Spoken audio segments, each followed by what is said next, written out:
बलिया जनपद का जिला प्रशासन भी बहुत खूब है।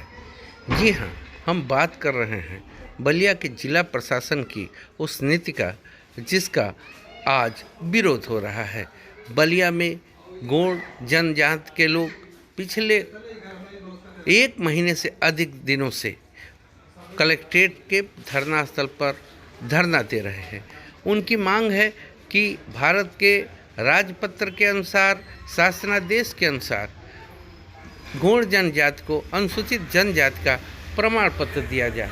लेकिन धरना स्थल से चंद कदमों की दूरी पर बैठे जिलाधिकारी तक उनकी आवाज़ नहीं पहुंच रही है।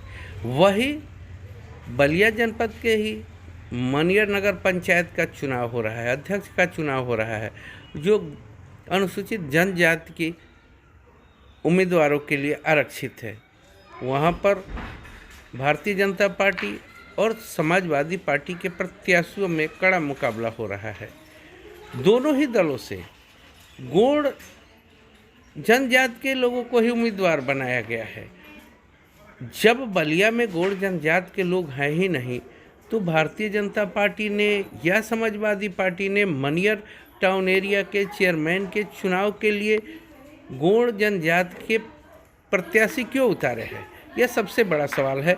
जिलाधिकारी को इस पर ध्यान देना चाहिए और इस समस्या का जल्द से जल्द समाधान करना चाहिए। अपनी मांगों को लेकर इन लोगों ने आज जेल भरो आंदोलन शुरू किया था, जिसमें लगभग 1000 लोगों ने अपनी गिरफ्तारी दी। बलिया में जेल न होने के कारण नगर मजिस्ट्रेट ने सबको निजी मुचलके पर रिहा कर दिया। यह समस्या का समाधान नहीं हो सकता है। जिलाधिकारी को, जिला प्रशासन को जल्द से जल्द इस समस्या का समाधान तो निकालना ही पड़ेगा, निकालना ही। लेकिन जेल वोल तो है नहीं बलिया में, तो कहे है कि आपको निजी मुचलका पर सारे लोगों को रिहा भी कर दी। यही नियम है। ठीक है,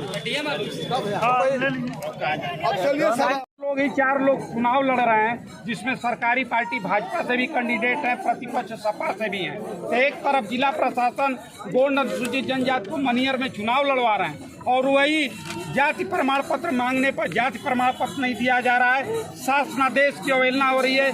दी गजट ऑफ इंडिया के देखिए, मुख्यमंत्री जी कह रहे हैं कि नोटिफिकेशन के अनुसार जाति प्रमाण पत्र जारी किया जाए गौड़ जाति का, और इसका अनुपालन नहीं हो रहा है। तो या तो मुख्यमंत्री जी अपने आदेश निर्देश का अनुपालन कराने में अक्षम है, या डीएम साहब, और बड़े दुख के साथ करना पड़ता है कि IAS और PCS बनने के लिए रोज घंटों पढ़ते हैं, और जब अधिकारी बन जाते हैं तो ढंग से शासनादेश को 5 मिनट देखते तक नहीं कि लेखपाल किया क्या, शासनादेश के अनुरूप है कि नहीं।